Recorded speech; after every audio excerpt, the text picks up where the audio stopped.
You're listening to the Jaybird Watching Podcast, the official podcast of jaysjournal.com and fansided.com. We are the official ballroom chat for everything Toronto Blue Jays baseball, from game highlights to rumors and all the stuff in between. Here's your host, Craig Borden, with co-hosts Jason Lyons and Liz McGuire. Now let's talk some Toronto Blue Jays baseball. Hello, good evening, and Victory Wednesday, everybody. Welcome to the Jaybird Watching Podcast. I am your host, Craig Borden, and we get to have all sorts of fun this evening. Jason, first off, how the heck are you, bud? Fantastic. It's been a terrible week of weather here in Vancouver, so all of the kids' baseball has been canceled, combine canceled for their new tryouts and stuff like that. But, there's something about watching the wild card and not caring other than hoping that, Boston and the Yankees just go to 15 tonight and, the Yankees somehow pull out a win and then the Boston beats them the next day in 14. It's the other positive is, anytime you get to watch the Yankees just collapse, it's just like must be death by 1,000 cuts right now in New York, just brutal. Right. And it couldn't happen to a nicer group of people as far as I'm concerned. Yeah. So, and all of you, if you haven't noticed, we have our buddy Shane Told of Silverstein with us. How the heck are you, buddy? Welcome back. Thanks for having me back. I'm great. I've honestly amazing. I'm amazing. And it's funny because I don't know how many people tuned in the last time I was on the show when it was doom and gloom. Everything was terrible in Blue Jays baseball world. And wow. The corners we've taken on this season is unbelievable, man. It's been great. But yeah, thanks for having me back. I had so much fun last time. Yeah, so obviously that we got to get that one off of the plate right there because you were not on this show, and like we were talking about, it was like to the point where I'm like losing hair. There was all these horrible things going on. The stress was at the highest of all high levels, and we more or less, I think the summary of you, me, and Liz talking last time was more or less like, why the hell haven't they just burned this thing down and started from scratch? And here we are, the best team in the American League at this point. And Come on, give me a roller coaster ride here, Shane. Yeah, it's been crazy. And what's funny too is, just a week ago, it was doom and gloom again. Obviously not the same type of doom and gloom, but the we've blown 5-game lead over the Yankees, and now we're tied and the Yankees are hot. And then all of a sudden that just disappeared, with a couple Alejandro Kirk home runs. That's all we needed, to get us back. So yeah, it's really funny, man, how the season has gone. And I'm sure that if the Blue Jays lose game 1, we'll be right back there. That's just the way we are. Definitely the way this fan base tends to be. Yeah, that's the wiring right there. It's that's right. I always lump it back to like how I'm a Buffalo Bills fan and I can never look on the bright side of anything because it's just, by the way, guess what? You could just lose 4 Super Bowls in a row. Yeah. I do think this is interesting. This is a bit of a different time though, fellas. I've been watching a lot of the MLB Today and MLB, network stuff. And it's amazing how quickly after those 3 games to end the season that they turned their talk track about the Jays. Now, I will say a couple of them were positive about the Jays, basically for the last couple of months, but I find it interesting when American heavy broadcasters and broadcast companies have to sort of be like, yeah, I guess that team from Canada is okay. Right. I don't think we can take a single thing away from those last 3 games. That was violence. That was, I don't know if I've had more fun watching 3 baseball games. It was just like, for sure. And then as soon as they started to teeter a little bit, they were just like, nope, sorry, just going to get up and punch you in the face. Sorry, I fell down for a second there, but we're back now. It's been sort of the mantra that the team has had over the past few months that it doesn't even matter what the score is. They're going to, if they don't come back and win the game, they're going to make a really, really strong effort to do so. And that is exactly the team you want to have going into a playoffs. Oh yeah. Because every game is that, and I feel like that could be the difference, between the very good, not excellent teams that the Jays have had over the past, 10 years, let's say, and Also, it seems like these guys, they just like each other. They're likable. It's not like Bautista where we like him, but the rest of the league hates this guy, or Donaldson's like kind of a dick, or, it's like these guys legitimately seem like likable people, which might explain, Jason, why some of the American broadcasters actually kind of are on board a little bit too, Yeah. I mean, the Springer stuff. Beef. They love Springer. How can you not love Alejandro? It's just they're all day, every day. He's one of the best catchers in baseball. It's not Cal Riley, unfortunately, but at the end of the day, he's our version of Cal Riley. He's got a bigger dumper, in my opinion. Yeah, he's Mike Wazowski. He's all dumper. He gets his wallet out of his back pocket like this. So it's just, I was in the city over the weekend. Thank God that Liz was able to get her homework done for her actual work. And she called me Thursday night and goes, I got it done early. Get your ass up here. So I drove up and had a great time goofing around at the Friday and Saturday night game, or on the Saturday day game. And I wish I was able to stay for Sunday, because that party looked epic. It's George Springer coming out for an interview with the tarp off and everything. It was just crazy and fun. And I love how they got the fans involved with the whole thing. It wasn't just a celebration in the dugout in the clubhouse. They moved it out on the field. It became a fan thing. And then the families all came together. And it was just really fun to watch the extended full-on craziness of that celebration. And apparently George Springer was offered a ride if he wins the World Series down Front Street on a horse if he wants it. No, he said he was one of the other pieces. Earlier on, he said he was going to ride it. If they made it to the World Series or won the World Series, he'd ride it. Or he said American League. He'd ride a horse down Broad Street with his tarp off. Then there's a funny video of a woman cop getting the horse ready. I don't think he ever did it. I'm sure we would have. It was perfect. Sure I hope it happens. But they're literally dangling the carrot. But there's another player that, I obviously the Houston stuff aside, God, isn't George Springer a likable player though? I thought he was going to cry. Just a great personality, wants to win so bad. Just one of the true leaders of the team, and that's just the kind of personnel that this team has. Yeah. When your last visit, he might have been the only one actually hitting at that time. Yeah. That's how long ago that was. So, I mean, that's his best year as a J by a long shot.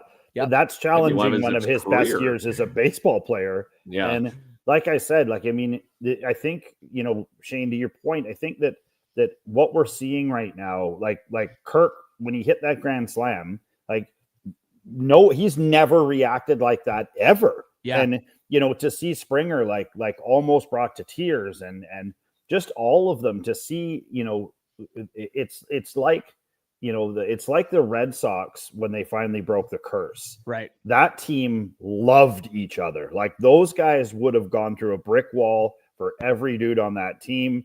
And it's funny when you think about big, I've got the 92, 93 sweaty on. When you think about a drought like that for winning, it almost feels as bad as, it couldn't have felt as bad as Boston, but it feels like you need these guys. Like they had, Johnny Damon, they had Veritek, and they had, when you look at the two teams, actually, they're really comparable. They hit the ball very similarly. That Red Sox team hardly ever struck out and walked a ton and got the ball into play a lot. That's how they clawed back in that Yankees series. It's interesting for me to watch the juxtaposition of the two similarities on those teams and just sort of be like, if that's what it takes to win when you haven't won in a while. The Dodgers are a different breed. They can look any way they want. And can I just say this out loud, just so everyone out there can hear me? Don't pitch the ball in the strike zone to Teoscar Hernandez in the playoffs. What are you thinking? Walk him. Because if you don't, he's going to hit a home run. Anyways. Yeah. But yeah, this is what we need. This is the Snyder with his greasy stash and, Ernie Clement with his off-brand cleats and stuff like this is the stuff you need. Yeah. 100%. I think that piece right there, the culture of this team, the closeness of this team, that's one of the other reasons it's so fun to watch. It's just even the we're going to talk about the inter squad game, obviously, here in a little bit too. But the fact that apparently George Springer and Vladdy just showed up to pinch hit for the minor league Blue Jay team today was kind of hilarious. I just thought it was like, that's the kind of silliness and fun that goes on in this locker room.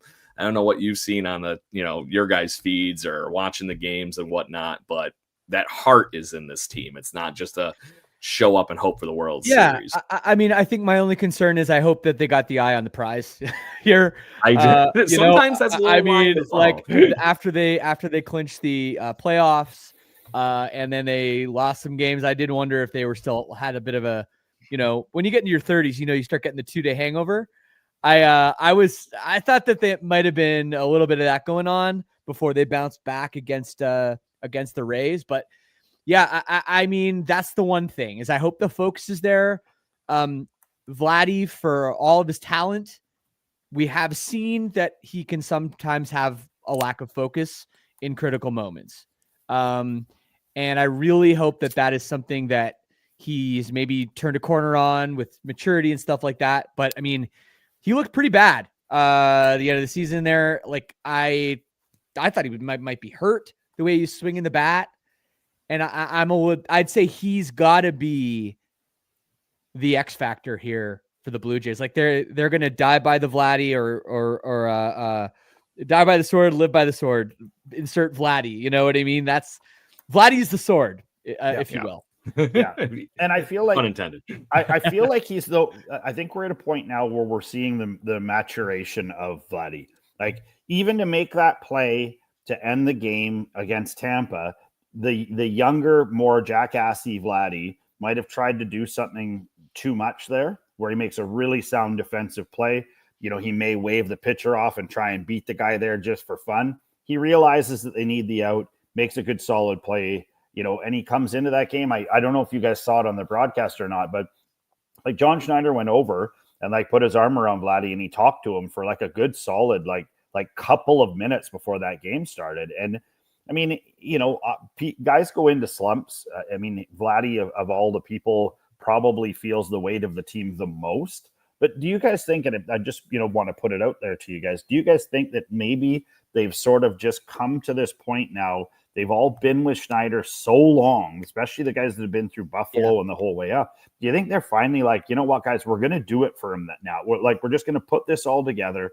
Everything seems to be coming up Millhouse as far as, what they're working on and what they're trying to do. But I mean, do you think that maybe that's what they've finally just all bought into is John Schneider's style of baseball? I like I don't love watching even if he doesn't like it. Yeah. I don't love watching like the bunts and stuff that like just to get yourself just to win. But again, I don't mind that because it's smart baseball, but bingo.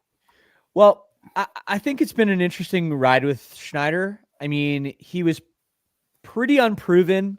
I think probably a lot of the guys that came up with him in the minors probably didn't have the same relationship, I'll say. I don't want to say respect, but relationship that they would have with a manager if, like, when there was the rumor that it was good, Joe Madden was going to become the Blue Jay manager for, like, there was a couple days when that was a rumor. Or if Terry Francona came and managed like a guy like that, right? A guy that's been there, a guy that's won World Series. This is your minor league manager that's been promoted along with you, right? There's no way that's the same thing as like Joe Torre's back. It's not those names. And I think that maybe it's taken everybody, Schneider included, a little bit of time to figure out how to navigate that, how to like exist on a baseball team where they all trust each other, where they're friends, they're colleagues, but there's also that level of respect and belief in your manager. Whereas like if I'm getting taken out for a pinch hitter, if as a bullpen arm, if I'm getting taken out after three hitters because I just don't have it that day, that they see it and that he sees it right, and that the next day there's no resentment there. We trust in the process. We trust in the manager. And I don't think that's happened till this season. I agree. Yeah. I agree. They got full buy-in right now. Yeah. Yeah. And that's what it takes on these pieces like that. There is that level of great, he's my friend.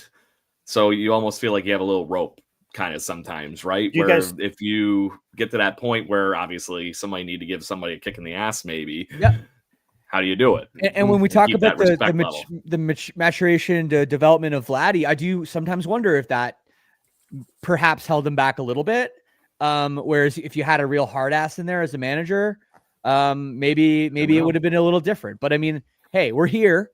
And what else do you really want right now? I mean, you cannot ask for anything more of this baseball team this year. Do you guys think that Barrios going to the pen so seamlessly also helped? Because I felt like, I mean, every time he's gotten up, he looks like he's ready to go, ready to throw. And I mean, for a guy who probably ate a fair amount of humble pie to go out there and do that. Literally never been on the IL in his career until the last week of this season. And thank God the news came out today that apparently the elbow and everything is perfectly fine, because apparently that's what the actual issue was. But to your point, Jason, I think there's some fun there that he was ready to eat, I guess, eat some crow, but he went in there and did what he needed to do and looked really good that last outing. But it 100% speaks to his personality. Who he is as the leader of the team, that he's willing to do that. I don't think Bassett has it in him. I don't think Scherzer has it in him. And both those guys, when you think logically, those guys might be better out of the pen than Barrios. But I don't think that it was even a conversation that could be had with those guys. So I think that just speaks to Barrios. And I honestly think like your Savage, whatever the hell his name is, the new guy, the 22-year-old, I think he's the guy that they should have in the bullpen, if we're being honest. Yeah, as far as pure strikeout stuff, it is there, and that's what you want later in a game. And I think it's funny, Shane, it's like you're reading the comment section. You know where I'm about to lead this podcast as a podcast host yourself. We have a comment from Mike in Toronto here after the Gossman performance on Sunday, where he battled through 3 2/3 innings and still gave up enough runs that it was like, okay, great. Where's this game going to go? Until obviously the euphoric rise that we got from the offense at the end of this game. Who you starting game one? Oh, who are you asking, me or Shay? I think that I know that he wasn't as sharp, but also like he got a big lead early, and I think that he maybe just tried to.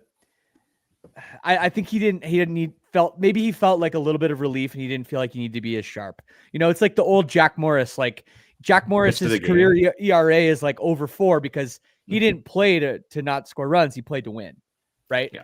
And that's a big. I think Gausman did get the win, right? I think he did. No, and the bullpen got it. Okay, well, whatever. But either way, I wouldn't take a lot game. of stock. I wouldn't take a lot of stock personally in that performance. I think that was a very weird game. I think that game had a different energy than anything, you know, especially you kind of just the way it all shook out. I wouldn't be as worried about it and as his performance. I certainly don't think Bieber would be a bad choice.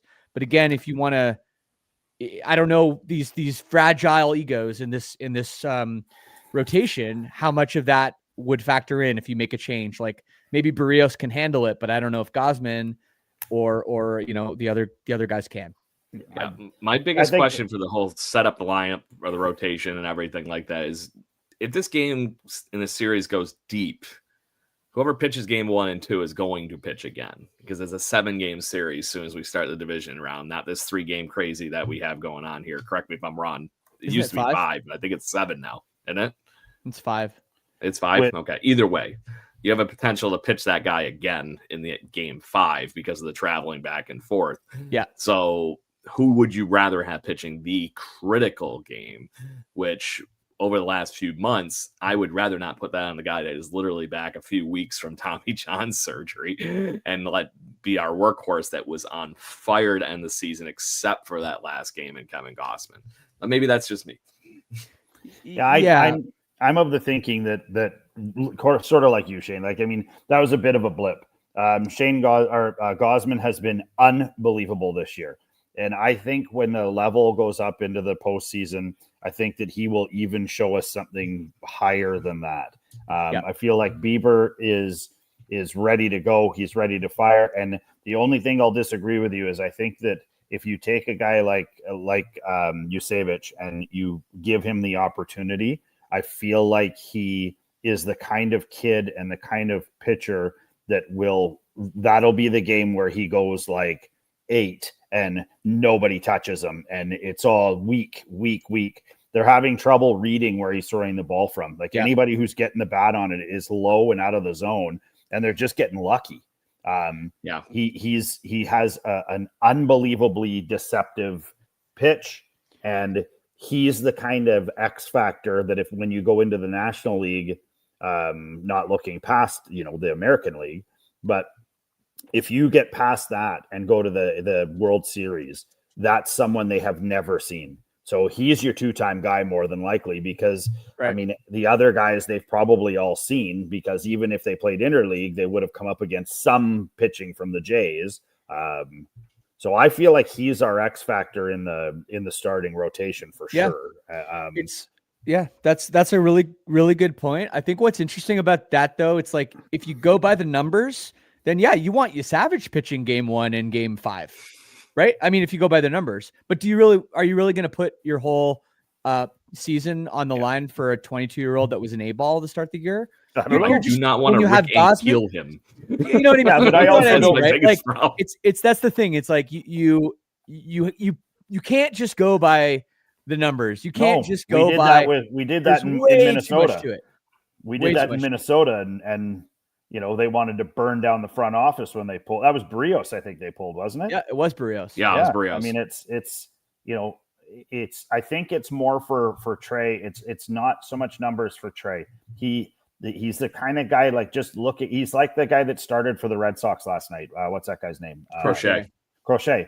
That guy is a stone cold killer. He does not care one thing what you want to do at the plate. He doesn't care if you hit a home run. Nothing. He's going to beat you, and he'll wear you down until he does. And that's what he did. And I see the same in Jusevich. He has this sort of off switch where he's just like, oh, you can get to that? Well, I'm going to throw something nastier. If I'll come inside, I'll break 5 of your bats, and I don't care if I hit you. Like, I mean, he's got that same sort of swagger that like a Goose Gossage did, or just guys that don't have any fear when they're on the mound. And I mean, no one. I can't imagine as a major league pitcher going from Vancouver to playing for the Jays in the playoffs and having the kind of confidence that he's had in the games that he has started. But I mean, I feel like we're decently set up. I've looked at I've listened to a lot of the other, like the baseball pundits talk. None of them seem to be super worried about our starting pitching. It's more, will the relievers sort of stay where they are right now, or will we veer back to, midsummer nightmares? So there is this comment about, Garrett Crochet. It helps when you're a 6'6" lefty throwing 100 like Randy Johnson, Thanks for having to rock our buddy. but when also you can go into the Rogers Center and there's like 45,000 people, like that environment, you've never experienced that before. And you're a 6'6" lefty throwing 100 and you can still pick the corners. Credit where credit's due, my friend. He did it in New York last night. Yeah, right. Exactly. Yeah, New York, insane. But I lost my point. Yeah. Oh no, we were talking to Savage. And Saturday, he was on fire at the game when I was there. Watching him pitch on Saturday was incredible. But what I'll tell you though, and I haven't watched the game today. I was busy up right up to this point with the Red Sox and Yankees, but yesterday, watching Crochet and Fried pitch, man, those guys looked good. I know. I felt like watching that game through 6-7 innings, or whenever the bullpen came in for the Yankees, I felt intimidated as a Blue Jays fan. And that's just, I'm being honest. I felt like, wow, these guys are true aces. Do the Blue Jays have that guy right now? And I'm a little bit not sure, if I'm being honest. And I can see your point, but to that point, I do think that regardless of how the rotation plays out here for the playoffs, we have the guys to be consistent in every game, where I can't say the same thing about the two other teams you just mentioned with the Red Sox and the Yankees. What do you look like after Max Fried? What do you look like after Garrett Crochet and the Red Sox? You get the Brian Bellows, who the Blue Jays have beat up. You've get the Clark Schmitz, who have gotten their tail handed to them by the Blue Jays. I'm not saying that's going to continue to happen, but it is a extreme drop off, in my opinion, for those other two games, unless those guys play up. No, that's true. I mean, you could say the same thing about the lineup too, right? Correct. I mean, Ref Snyder is still a starter for the Red Sox, right? I just love that he beat them basically last night. The team that drafted him, the New York Yankees, took the Ref Snyder yesterday. Right. I mean, hey, and of course, anybody can get hot. There's so many World Series MVPs that are not household names, and that's just the way that baseball works. And you never know. And these series are short. Anything can happen. But yeah, I mean, I still like our chances. Don't get me wrong. But watching those two pitchers pitch yesterday through 5 innings, I was like, wow, these guys are looking very, very good.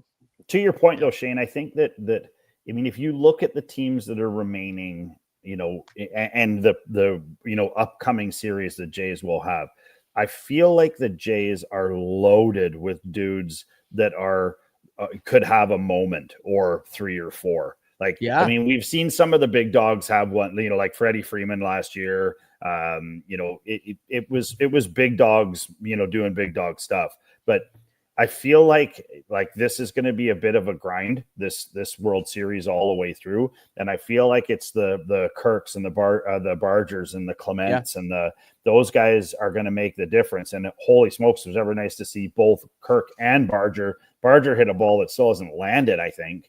That thing was a missile. And he offers you the same thing that Hernandez does, where if you throw him in the zone, he's going to kill it.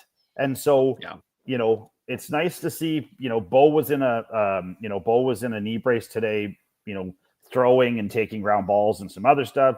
I mean, I can't imagine he's on the field. If he can't go, he's going to go. He helps you right away. So even if he's only DHing, he helps this team. It is a funny team right now where you feel like it's more likely for Ernie Clement to hit a game-winning hit than Vladimir Guerrero Jr. I know. It really does feel like that. Yeah. So we had Brian Parup, one of my buddies, on that does a very wonderful job with baseball cards and whatnot, but he's a huge Dodgers fan. And we had him on this show right before the World Series started off last year. And we were going around doing bold predictions for the World Series, and I got to my turn and I said, you have a Freddie Freeman that's hurt. How fitting would it be for him to have a Kirk Gibson moment? And then he hits a grand slam in game 1. Brian and I were texting each other after. It was like, oh my God, we called it, and have all sorts of fun. But if you're talking about a Blue Jay right now that's most likely to have that kind of a moment at the dish, it spells Bo Bichette right now. All hobbled up on one leg, wearing a knee brace as of today, playing catch on the field. He gets into that box and does something special, and we know that he's going to just throw that bat hat out there and crush something if he gets a hold of it. Yeah, I mean, adrenaline is the best healer, I know it from being a singer. There's like days where I can barely talk. My voice is a mess. And I'm like, I don't even know if I'm going to be able to do the show tonight. And then I get on stage and something clicks and I sing like a fucking angel. I mean, and it's got to be the same when you're up there in a moment you've been thinking about, especially if it's Jays, Red Sox, Jays, Yankees, whatever. You're there at that moment at the plate. This is your whole life. I think you don't feel the pain in that moment. Shane, what are your thoughts on the choice for the wanted all thing? Like how it makes the hair on my neck and arms stand up. As soon as I heard it the first time, I was just like, I mean, Freddie Mercury. Really, how do you go wrong there? But I mean, it's just so well. I don't know if the people who do the PR and stuff like that for the Jays get paid enough, because that thing, that is a piece of brilliance. And I agree with you completely, Jason, and I do quite like it too. But what I thought was funny about it from a marketing perspective, and similar to social media and stuff that like bands do and everything, was that I swear they rolled that out like right after that game ended. Oh yeah. And like, if would they have still rolled that out if they lost and were going to the wild card? Like, it wouldn't feel the same, like the same way. Hurry up and get it. Yeah. Do you think they had another one? Yeah, I'm sure they did. I'm sure they had like a lover boy working for the weekend. You know what I mean? Like they're all so slick and so polished now. Like, I mean, that would have been quite fitting. I know, because they would have had to play the 3 days here, and then they would have had to work to get to the Blue Jays head office. If you use that now, that was my idea. I'll take all the credit for it. But I just feel like it's like some of that stuff is just so unbelievably well done. And even just watching, like after they were doing sort of like a year in review on Sportsnet, and it wasn't a very good year in review. I didn't like it. It was super long and they were playing like whole games. And it's like, this is flat. But then the chunk at the end that they did right before it went to the broadcast of the Yankees Red Sox game, I was like, this is awesome. Like, again, like really well put together and I got to give it to them. It's just, some of it is so cool and so well done. Yeah, I think, the Blue Jays front office has done a really good job. Like the post Beeston era, they've done a good job. I got to give them credit. People really want to shit on, Atkins and the whole team behind it. But I think like what they've done with the ballpark is great. Doesn't hurt that you're winning and you're selling out games, of course, but everything surrounding it, like Dollar Hot Dogs has been awesome. Like it's a really good vibe right now. In Toronto, you kind of like can't really say anything negative about it. I don't think. No, I had a blast for 2 days and I wasn't even the clincher. Yeah. I was just shocked I could get tickets for $50. I was amazed. Well, we were just talking about this. Shane, I don't know if you've seen this or not, but last night you could have gone to the Dodgers Reds game for like $40 US. Like I went to a game 2 years ago and I know I paid more than that. And that was regular season.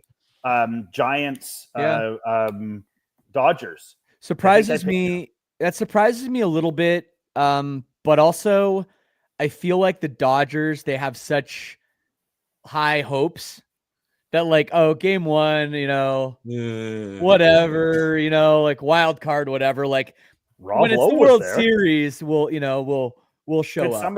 Can we agree that Rob Lowe needs a better hat? Like I like Rob Lowe. He seems like a decent guy, but I mean, that hat looked like his wife made it for him. Like it was terrible. Like it was with his Atkins diet. Oh, so bad. It was like gold and he had a big weird ring on. I don't know. I didn't see it. I got to find a picture of that. Comment on that. Hey, my cousin's here. Yeah, your cousin is here and he's back. Now, Shane, keep in mind, he's not my cousin and no direct relation as far as I know. Oh, okay. All right. There we go. So we do have another wonderful comment here that I feel like I got to give Shane some props on. So, you were talking about getting amped up and having the crowd get you going. So you had like your Michael Jordan flu game of vocals. Yeah, no, totally. And that's like, Bo Bichette, that could happen, a little bit different. That could happen. Didn't they say that Bregman was battling something last night too? Jesus, that kid's an animal. That guy is playoffs. I think of like Deion Sanders. I think back in '92 for the Braves. I remember him like knocking one into left field, hobbling to first base, and then he steals second. That. And then Kelly Gruber fucking got him. Yeah.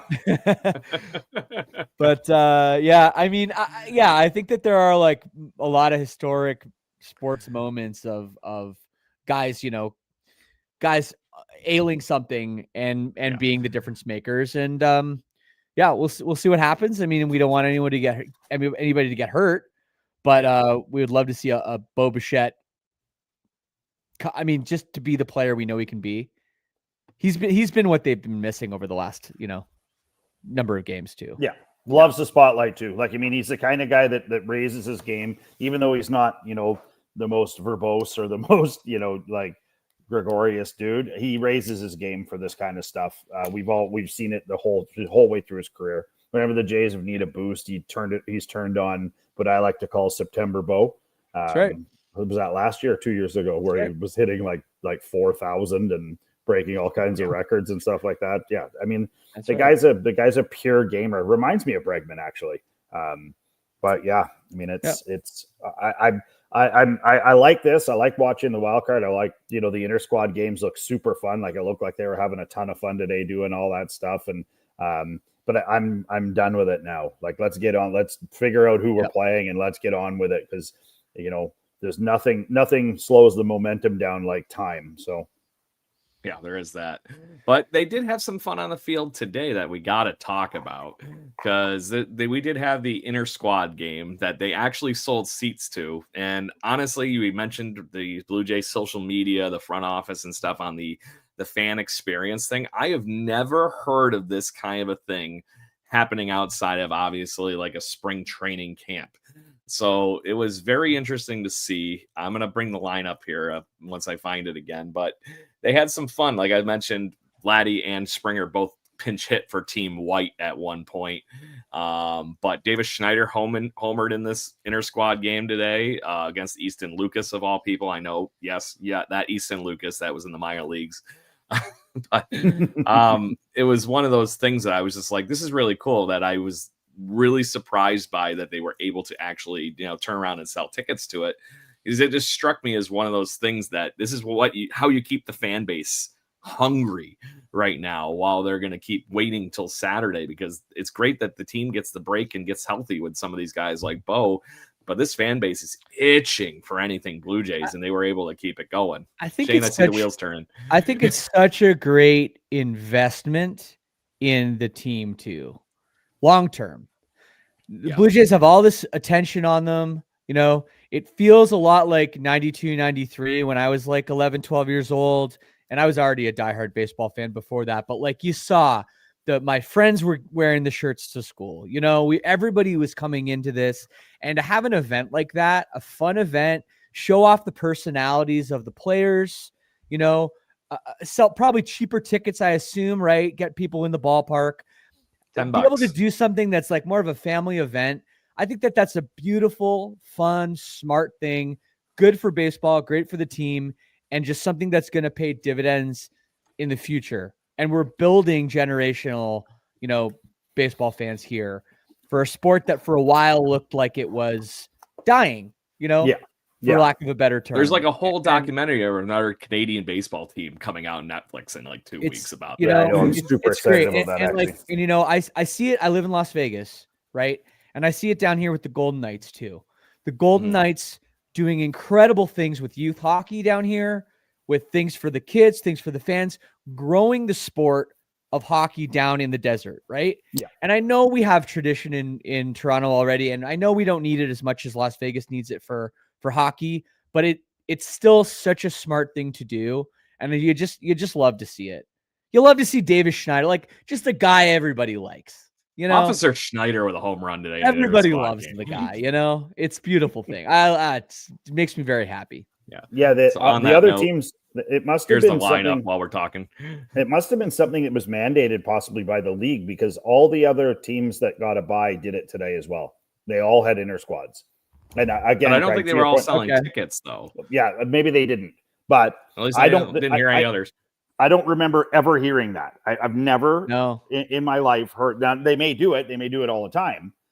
And I know that when players are hurt and all that kind of stuff, they do sim games and stuff like that. But really brilliant idea to sell tickets for this, get them out. It gives a bunch of people who might not be able to afford a ticket for the games coming up a chance to see some of it, get some autographs, get some pictures, have some fun stuff. Because when the next level cranks up, I mean, I think we all know how Toronto is. Like, I mean, it's going to be insane. And if they get to the World Series, it'll be 100 times that level. Like, you won't be able to get a ticket to go stand, anywhere near the stadium. It's but excited for it. It was a cool idea. Yeah, no, I love it too. And Troy has a comment there about, only reason it was dying because they weren't competitive. I'm not just talking about the Blue Jays. I'm talking about baseball in general, losing numbers to the NFL. And like the pitch clock, love it or hate it, and I'm a bit of a hater.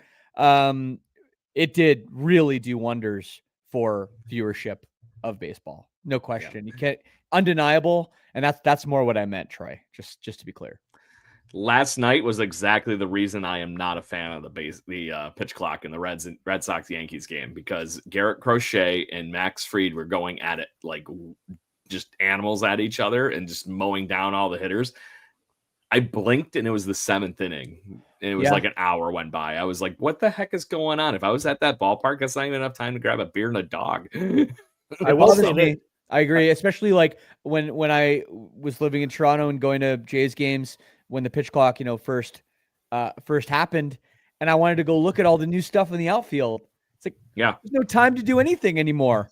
Game over. Yeah. I don't know if you guys saw this or not last night. Just as a pure baseball, sort of really cool thing. But did you guys notice that when Volpe was on and Chapman was pitching, he checked first base 3 times, and never once did he sort of do like, oh, sorry, my bad.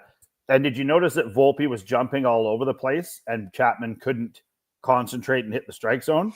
He moved him and strikes the guy out almost immediately. And it's like, holy crap. Like, you got to be pretty confident in your stuff to put a guy in a scoring position and be like, I'm just going to strike these guys out. You just stay there, will you? It was crazy cool. That was cool. And that also, was interesting. They talked about it a little bit on the broadcast about, can a base runner still distract a major league pitcher? Like, we want to think that these guys are beyond that, or they've pitched in all these ballparks and people are yelling all kinds of things and like that can't get under their skin. But I think there's no question that Chapman didn't like Volpe doing that, like the trickery, on first base. I think it was great base running by Volpe. He had a great game yesterday. Everyone wants to hate that guy. He had a great game. Don't get it. And man, did Chapman ever get lucky to not either at least have them tie that game or win it outright. I mean, ultimate flex though, eh? Like, you mean, oh yeah, it almost looked like he wanted to load the bases to build the anticipation with the Yankees fans, and then he was like, "Oh, sorry, you want me to just blow this straight by these next 3 guys? Is that what you're doing now?"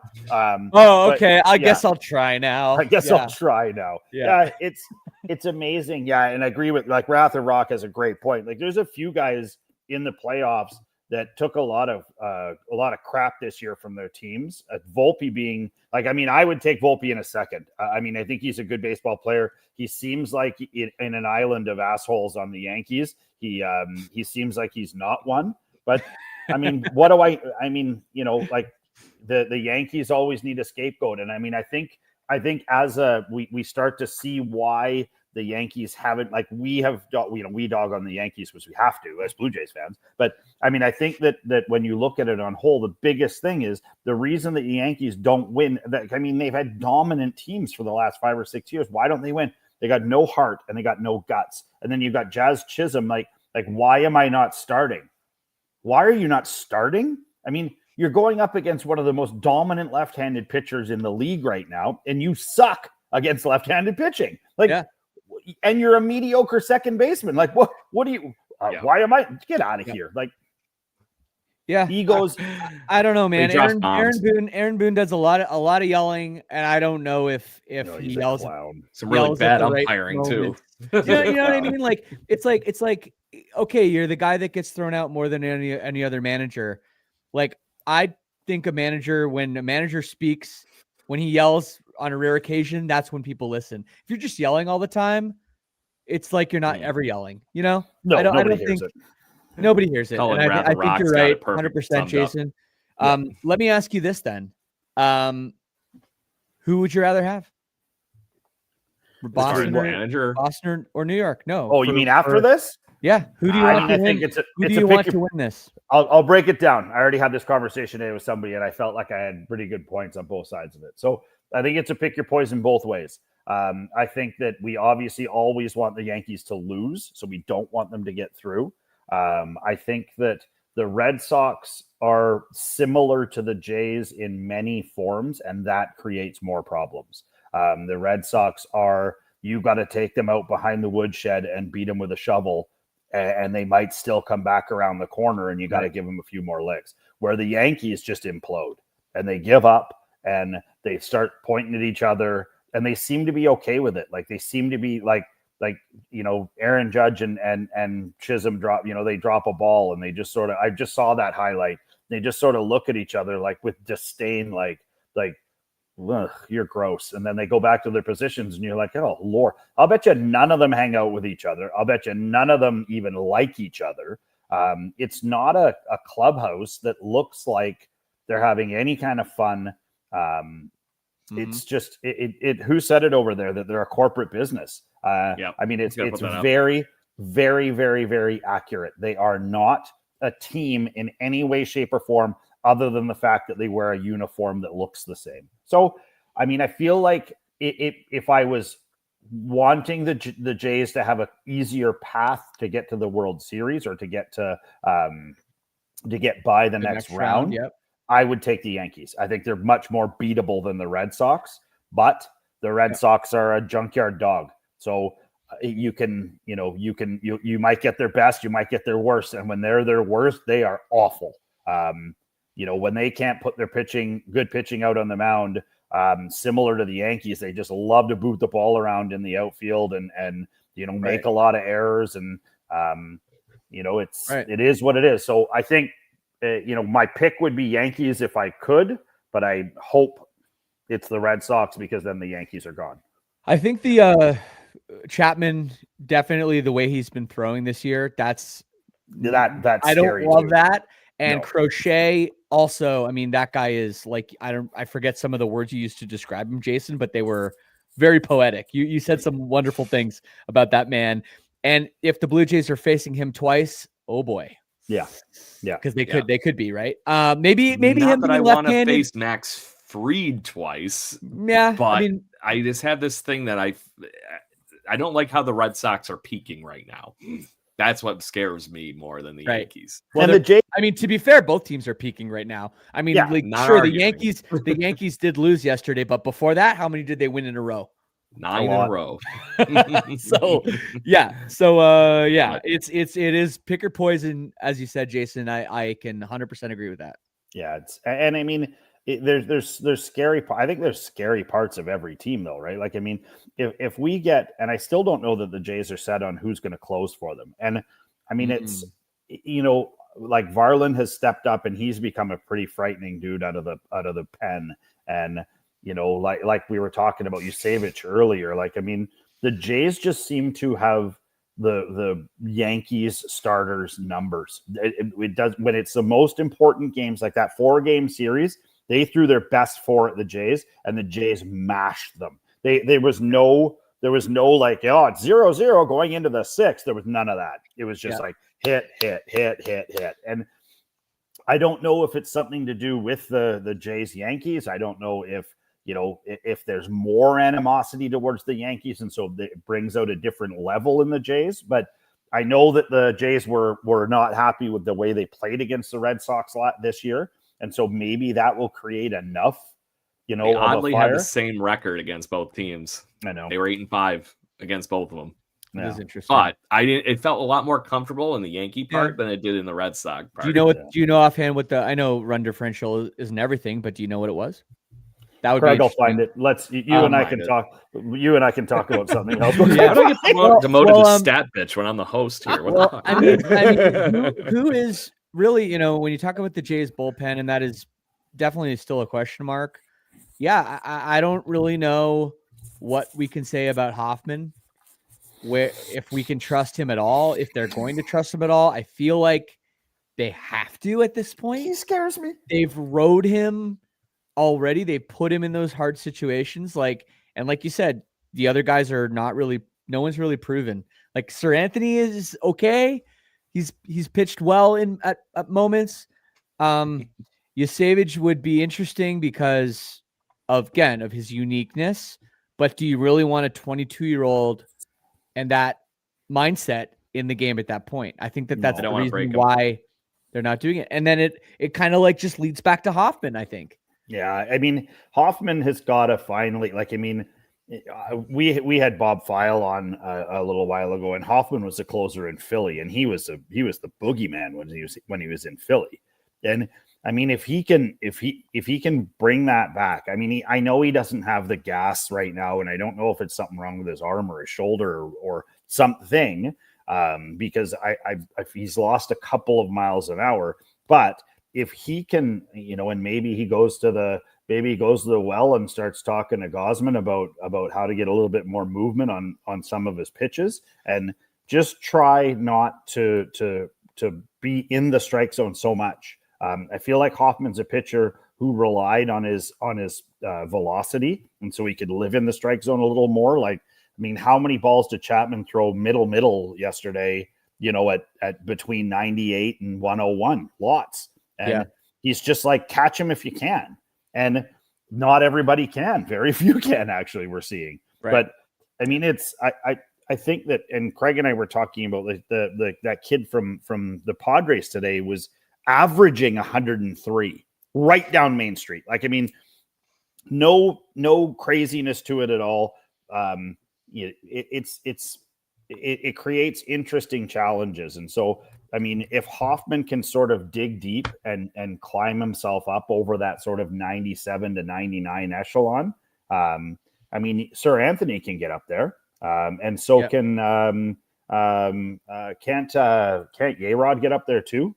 He's got velocity. Yayrod's around 100 too, but to so that I mean, point, even and Hoffman he's been great himself, lately. He's been unbelievable lately. Like, he could be your real like diamond in the rough or dark horse. He's pitched really well, and he looks angry. Like, he used to smile a lot. He's not smiling right now, and I like it. So, did you say, Craig, that Barrios can go? He's going to go? He's okay? Not this series. He's not technically eligible, apparently, for returning for the division series because of when he hit the IL. I mean, that would also be a really interesting name for a closer. Yeah, correct. I mean, that is a name that carries weight, and of course, it's a different mentality. It's kind of like the difference between a sprinter and a marathon runner, I guess, if you want to use that analogy. But I do think that Barrios knows how to get guys out, and it's first time through the order. It's like, I think that it could be a move. Where else?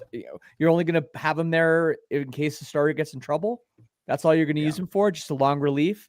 I mean, maybe he's more valuable as that guy, like 8th or 9th inning guy. Maybe. Yeah. I mean, maybe we're all going to find out in a week, aren't we? You sure are. Okay, we got to talk about something, Jason. So I know, dude. I know.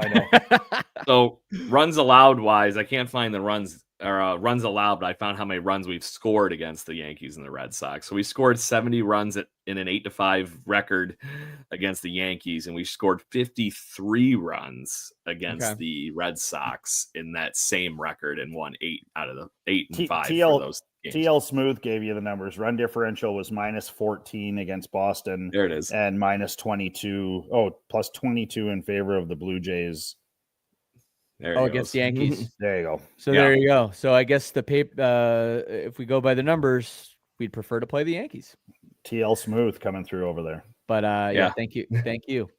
Brother Lions. Yeah, cousin Lions with a statistician. He might steal Wrath of Rock's job. He's the one that usually is flying with the stats. Yeah.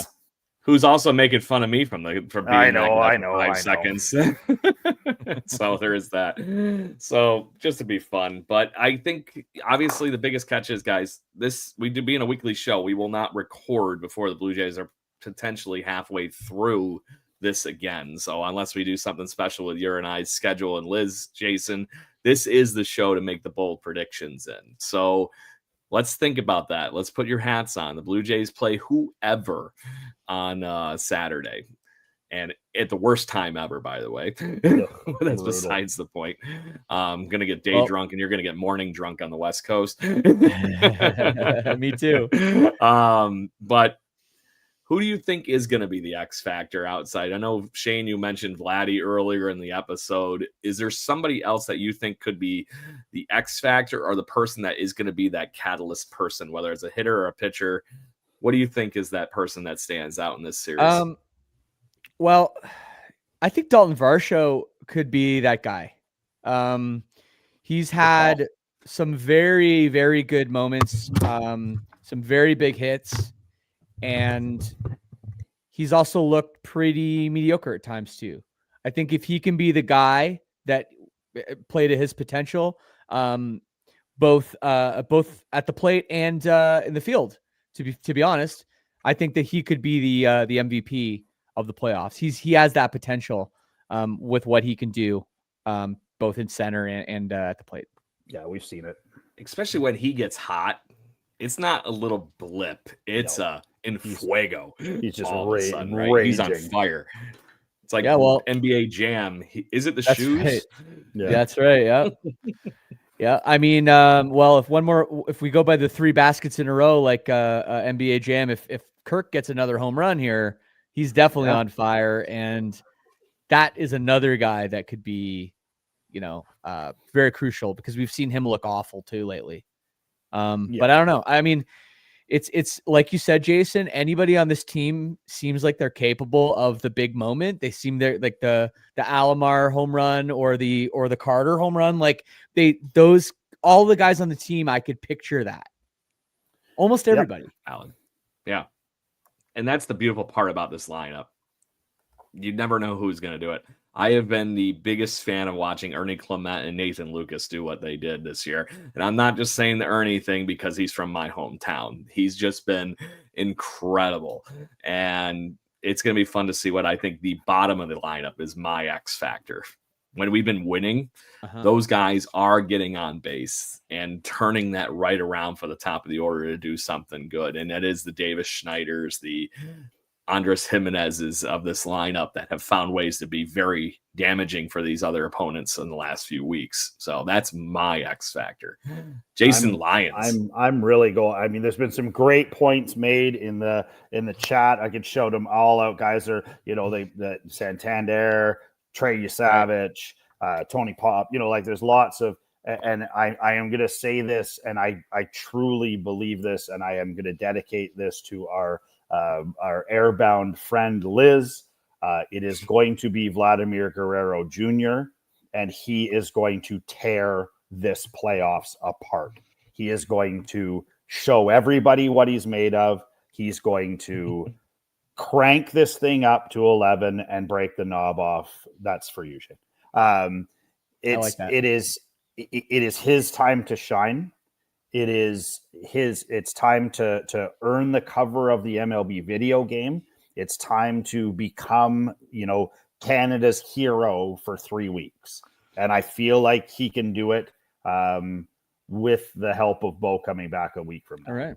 Maybe he'll hit one off Windows. He'll hit one off the Windows restaurant, Yeah. Mitch Williams can catch it out there.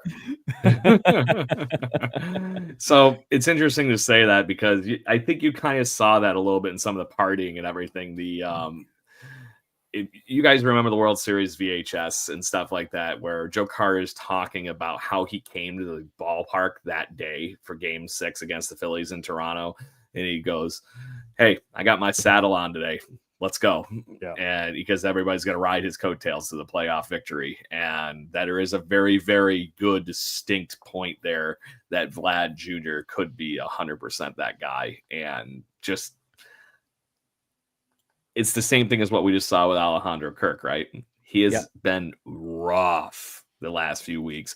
He's hitting 100-mile-an-hour exit velocities right down at his shoe tops, not getting any lift on him. This could be the coming out of the taking a break, getting healthy, and running with it in the playoffs here. 100%. I mean, think about Pat Borders, like what he did. He wasn't a guy that was offensively leading the team. but he became the leader of that team and he did incredible things incredible things. Back And then. Not to mention the pitching staff that was great for that whole 92 World Series too. That's the part that people get lost in. For sure. And I mean, who was it for the Giants a few years back, the second baseman that was the World Series MVP too? Another guy that's like just like an everyday guy that like these guys can come out of nowhere and they can really play for us. Scutaro. No, Marco Scutaro, right? Oh, well, was it? I don't know. Who am I thinking of? I can't remember. I forget who I'm thinking of Okay. now. Brandon Crawford? I feel like the chat would know, but I'm Googling. I love that our chat's gotten to that point where I know they just take over. Panic. Oh shit! Maybe it wasn't. Renteria. Edgar Renteria. That was the guy I was thinking of. But he's won it twice. Any of these guys can do magical things. They're all professional baseball players. You never know what's going to happen. And I think the fact that we all have different, interpretations of it, it's just a beautiful thing. And this is going to be one for the ages, man. I can't freaking wait. We didn't mention the fact that we have a former World Series MVP in our lineup who has been our current season. There you go. MVP. Yeah. So just saying. That's like too obvious an answer, maybe, But you talk about a guy that finds a way to be Captain Clutch all the time.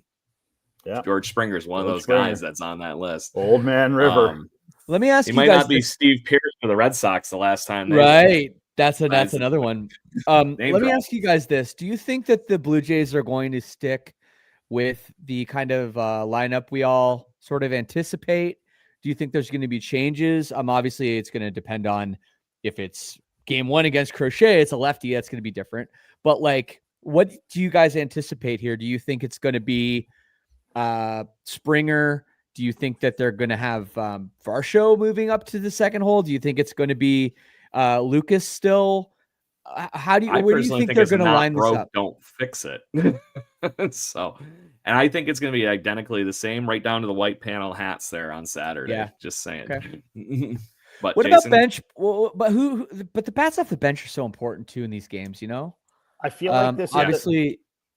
I feel like this is one of the Jays' best attributes right now. And I mean, if you're looking at two teams who sort of have very similar attributes going into this, it's the Phillies and the Jays. So they both have guys that come off the bench and smash. They both have guys who don't necessarily just come off the bench to smash. They can play their position very strongly. And that's, I think, where the Jays have a big advantage, where the Yankees showed their warts yesterday, where they have to take out, one of the best players that they have in Rice. He's not playing, only because they're more concerned about a lefty-lefty matchup. I mean, the kid's an excellent hitter. Just let him go hit. Don't worry so much about the little chess match. And I think that, so if you're replacing righties with lefties, we have good, strong right-handed bats that are on the bench. We have a plethora of left-handed bats, probably, I don't know the actual stat, but I would say probably more than most teams do. And so I feel like interchangeably the Jays have a lot of, and we saw that in the Rays series, like anytime they needed to switch and go to another hand or put somebody into the game, they always seem to perform decently. And the best part is they can play their position rather than just going out there and then struggling, with a ball hit to them. When I'm confident with Barger at third. I'm confident with Barger in right. I'm confident with Barger at first base. Like, I mean, he can play anywhere. Ernie Clement can play anywhere. Nathan Luce can play anywhere. Like, I mean, we have that, and Schneider, we have that advantage where, like I said, I feel like the Phillies are the only team, maybe the Mariners, have a few guys that can really just slot in anywhere, perform at the highest level at both the plate and the field. Yeah. I'm not going to lie. Sure. I thought you were going to go like full nursery rhyme there for a second. I can do this. I can wear a hat. I can do... I'll leave the rapping to the professionals. Yeah. No, I mean, and I think you're right too, Jason, that when the Blue Jays do have those defensive movements, they never seem to lose much. I mean, sure, Schneider never looks all that comfortable playing left field, but he makes the plays, you know. He doesn't look But comfortable doing much. He's just as comfortable as Teoscar Hernandez was this part of his career. Yep, Just he's right. But yesterday, I think maybe a little better than that, to be fair to Schneider. But, you know, but at the same time, like you saw that ball. I don't know if you guys saw the game yesterday, the Red Sox and Yankees game, but that ball that I forget the Red Sox player, but, you know, as soon as he saw it, went to Judge, he took off and stretched that single into a double, like real heads up base running. And those kind of defensive holes, that's one example that the Yankees have. That is pretty glaring. Yeah. And that base was a big base, you know, in that game. So ended up being the Rep Snyder hit after that, right? That was the Tatus stat, wasn't it? Yep. No, Rep Snyder. No, what's his name? It was the guy that is it Sogards? Is that who they have playing second? He's somebody terrible. That's the guy that stretched it into the so he turned it into a double because Judge might as well have a glove on both hands because he can't throw the ball to the infield. Like, I mean, it would at least help him. You know, he could like, what do they say when you're a little kid? Lobster claws. Lobster claws. Yep, there you go. Yeah. And funny enough that they're just pummeling each other in this game too. So that's another fun thing. 3-3 at the top of the seventh. It's 3-3, but the Red Sox have the bases loaded right now.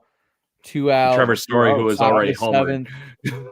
Yep. Story's up. Let's see. This could be gosh. This is a big one right here. We'll see what happens. So let's talk. This was the last topic because obviously we do have the outside of the fun that we got with Shane here on play-by-play.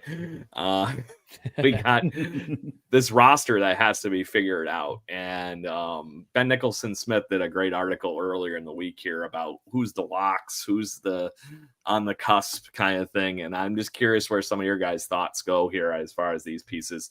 Most of the playoff rosters, at least for this first round, have been you can't have more than 13 pitchers.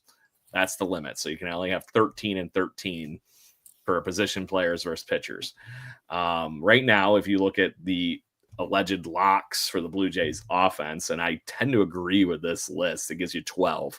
That gives you Alejandro Kirk and Heineman, Vladdy, Jimenez, Clement, Addison Barger, Anthony Santander, George Springer, Dalton Varsho, Miles Kennedy, Nathan Lucas, and Officer Schneider.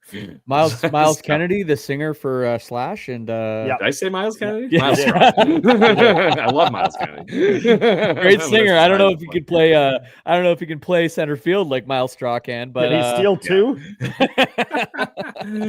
Hey, if he can bring edge in the wrestling world, I think he'll probably be. So fine then Craig, like you name the names.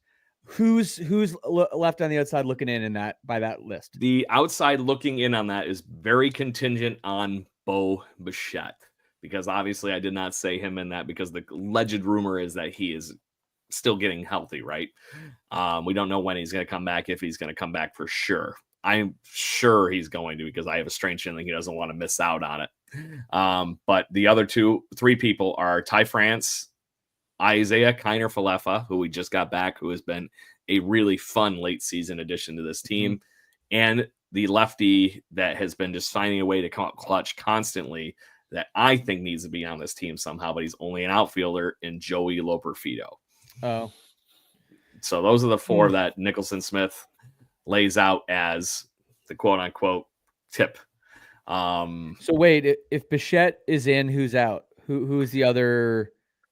I don't think anybody's out in that situation. You just move Jimenez back to second, and Ernie Clement and Addison Barger are your third base combo of some sort / right fielder. Okay. So it's interesting, right? Because I think they're going to want the 13 pitchers, or maybe at least the 12 pitchers, but that's where it gets even more fun. Go ahead, Jason. You can see the wheels turning. I think that they will. I think some of who makes it through will also dictate some of that. I mean, playing the Yankees versus playing the Red Sox are two different things. And so I don't think I'd bring Ty France and with Crochet on the mound, right? Nope. Same thing with Loperfido. And I mean, Santander, I don't know what they're going to do with him. Like, I mean, you may run into a point here where he's just not healthy enough. He just hasn't come around enough. He'd be one of my first to go. Like, he has had a terrible year. He's been hurt for the whole year. Why would you take a chance just for 3 weeks to see if he can maybe hit a handful of home? Like, really? He's a switch hitter. That's a big that one. That is a big one. Yeah, that is a big one too. He's a switch. And you paid him a bag of money to be here. That's another one. He can make up for his bag next year. I'd much rather have a guy like Clement or Nathan Lukes, for that matter, who I can count on will more than likely get on base. You know, he may not hit a home run but he'll get on. So I don't know. He had a key home run when I saw him on Friday night. Just saying. Yeah, there you go. He did it for you. I had him on Kevin the Kiermaier list. jersey. Yeah, there it is. So the other part of this whole thing is the pitching staff. He calls out 9 players as the locks. And this is where I thought it was really interesting, because the 9 he puts is the 3 that we were talking about for this rotation: Kevin Gossman, Shane Bieber, Trey Savage. And then he goes into the bullpen pretty quickly, where Jeff Hoffman, Sir Anthony Dominguez, Yay Rod, Louis Varland, Brandon Little, and Eric Lauer as your, I'll say, just lawn good guy. No, I love it. Notice the big names I left out. Yeah, Max Scherzer, Chris Bassett. Yeah. The 2 guys that have been incredible over the last 2-3 weeks, Mason Fluharty and Brandon Fisher. Yes. And then, to his credit, the guy that Jason thinks is a little not skinny, Tommy Nance. I love Tommy Nance. Yeah.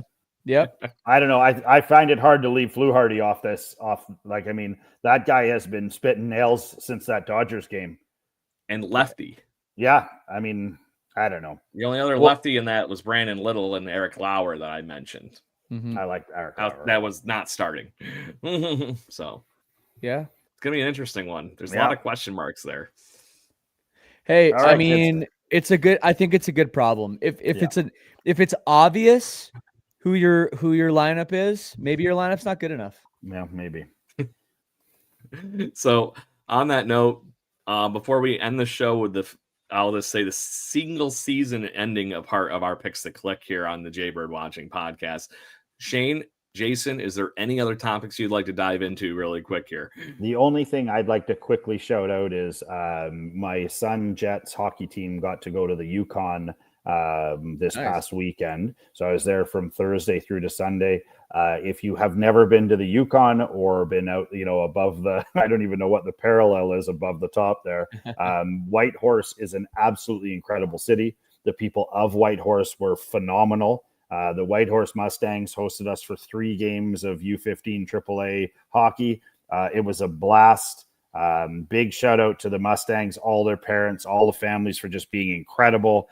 Big shout out to Hotel 98 for allowing us to come in and party and have a great time. And what a beautiful part of the world that it's like watching Jurassic Park and a model train set put together, like just stuff you'll never see. Perfect. There's a desert, the smallest desert in the world is there. It's bizarre. Were you drinking beers in the daylight at midnight up there, or no? It's not quite yet. Not yet. Okay, all right. No. Or is it the opposite, where it was like that movie, like what was it, Pitched Out or Pitch Black or something like that? That was all black all day. Yeah. Shout out to Vin Diesel. Shout out. I know Vin's a big proponent. He's always in the chat. Vin Diesel. Nice. Well, I don't have too much to add. I'm just excited for this postseason. Go Blue Jays, and thanks again for having me back, Craig, Jason, and say what's up to Liz for me as well. Will do. So I guess then before we do the Picks to Click, we also got to give you your shameless self-promoting bit. So please tell us what everybody's been dying to hear, because we've had you here for, them promoting you as a musician, but you are a hell of a baseball broadcaster, my friend. Oh, thanks, man. I feel like with the podcasting I've done and stuff, and sports being my passion, I could have done something. I could have been. You're welcome here anytime you want to come. The 3 a.m. voice on Fan 590, and no one's listening. I could have been that guy maybe, but no. Thanks for the kind words. Only thing I want to shout out with my band is we have a tour. The final leg of our 25 years of noise tour 25th anniversary tour, and we are playing Western Canada. We are playing out in Vancouver, actually, Jason, and Calgary, Really? Edmonton. We are, yeah. We're playing at the Vogue Theater. Oh, I'll have to come down and have a beer with you. Come down. Let me know. I got you. When is it? So it is, that would be late November, I want to say. Look at this. I'm even going to the pen here. I'm going old school. I don't have the date in front of me, keeping score at but home. we are touring. We're touring across Canada and a number of US shows as well. Celebrating that. That's amazing. I'd love to come. Correct me if I'm wrong. You also just got back from Australia and all these other worldly, wonderful places from our chit chats too. Australia was always a blast. And yeah, I've always had a great time. We've been busy and it's great. Awesome. And that looks like a double in the corner. There it is. And we're gonna get some round in the double. Yeah, it is a double.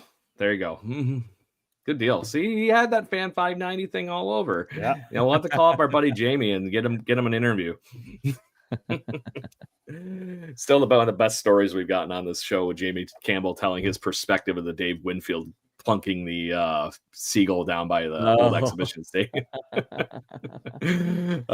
So on that note, we got to do the final regular season picks to click, and then we got to pick one for the playoffs here before our next showing. So Shane, last week, the best Blue Jays in the short 3-4 games that we played. I'm just going to mix these names up. You're going to tell me who you like. And we had Ernie Clement, George Springer, Dalton Varsho, and Kevin Gossman were the 4 picks that we had last week for the picks to click. Sorry, what am I doing? Which one of those had the best week in Blue Jays baseball to end the season? Oh, what was it? What did you say? You said Clement, Kirk, Springer, and Gossman? Ernie Clement, Dalton Varsho, Oh. George Springer, and Kevin Gossman. This was since last Wednesday, so Springer. Gossman only got the one start. Springer? It wasn't Gossman. Springer? If you are, I would think that's a fair vote because I would have loved to send Alejandro Kirk, but it was like the first week in a bunch of weeks that Kirky wasn't on our list. Yeah. So unfortunately, Jason, that means that Liz won again. I know. Liz is now in the double digits with 11 wins. Yep. Jason, you're the closest next even hope of a prayer here over the next few weeks of, playoff baseball. And me and the guest spot are tied in a far distant third place. So on that note, Shane, who do you think is going to have the first kickoff here for the Toronto Blue Jays in the best weeks between today and next Wednesday when we record? So basically the first 3 games of the series. I'm going to go with Alejandro Kirk. I'm gonna ride the hot hand. There you go. The Mexican Well played, meatball. Sir. That's right. The maple beef.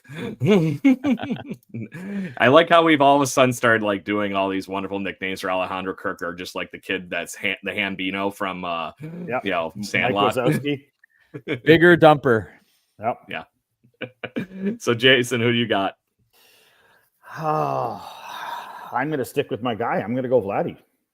Going Vladdy. You just want to make sure that we didn't pick Vladdy for Liz's spot. I'm going to go with my hometown boy. I'm going to take Ernie Clement here and see if he can be that igniter that we have seen him being over the last couple of weeks.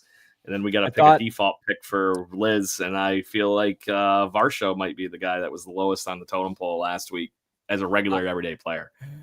So I thought about picking Varsho, but I do feel like they're going to come at him with lefties. I think that could hurt him. And then my next pick was Springer, but I have a feeling they're just going to not give him anything to hit. Yeah, I think that they just do not want they do not want George Springer to beat them. No, they won't mind putting him on. He's not super fast anymore. They're going to make Nathan Lucas beat him in that second spot. Maybe keep that lineup. And that's my argument for what you mentioned. Move Varsho up. Lucas could have been a smart pick. Yeah. And Shane, did you see that? Ratherock put it in there. You guys are in Vancouver on November 28th. Oh, there it is. This guy they're unbelievable. You guys, they're unbelievable. These Jason, guys. Thank you, Ratherock. There you go. For all the fans that are listening, Jason, happily in our chat. Hit me up like a few days before. For sure. We'll Craig's got my contact. We'll figure it out. All good, baby. I sure do. All right. Good deal. Well, thank you very much, everybody listening in the chat. We thank you and appreciate everything that you all do every week here. In case you haven't noticed, we have this wonderful thing with a Discord server that's going on. I'm trying to put the QR code up for you because I forgot where the button is. Top right corner of the screen right now. You can join that in no craziness, but we have built a wonderful little community where we get to actually goof around and have a fun time. And even Shane's all over this. Look at that. I see him going for the phone. So it's a fun way for us just to goof around in what is the barroom chat for Blue Jays fans. You can also catch how you can get your wonderful baseball news for the Blue Jays all in one place from all of our friends. And like I said, just interact, chit chat, ball bust, whatever it might be, or just talk about the maple beef and how, we just want to make sure we just push Alejandro Kirk over the mountain. Right. So join us. We will be back next Wednesday for sure. There might be a potential episode depending on what the weekend brings. Craig, I just got a bit of a sneaker. Do you guys remember Dan O'Toole from Jay and Dan? So they were like broadcasters. TSN went down, made huge money at Fox Sports. Dan and I are friends from many moons ago, and I just got a message from him that he might be able to be on the show on Wednesday. So that'd be a big get to get Dan O'Toole talking some Blue Jays baseball. Bet 365 or whatever he does now. Bet Rivers, something like that. Yeah. Cool. Good deal. It's gonna be hard to follow a Rockstar though. I appreciate you guys don't talk about gambling lines and stuff on the show too. That's not my bag. Don't like it. No. Appreciate that. All right. No, we had a barroom chat. And trust me, you don't want my betting record. No, none of ours. Fantasy baseball, maybe. Not so much my betting. Anyways, Blue Jays fans, thank you again. We greatly appreciate you. Cheers. And as always, go Blue Jays. Woo! Thank you for listening to the Jay Bird Watching Podcast. Please follow us on Facebook, Instagram, Twitter, Twitch at BirdwatchingGC and our YouTube channel. If you want to support the show and get extra content, please consider joining to our Patreon at patreon.com/birdwatchinggc. Go Jays, go. Woo! Woo! Awesome. Thanks for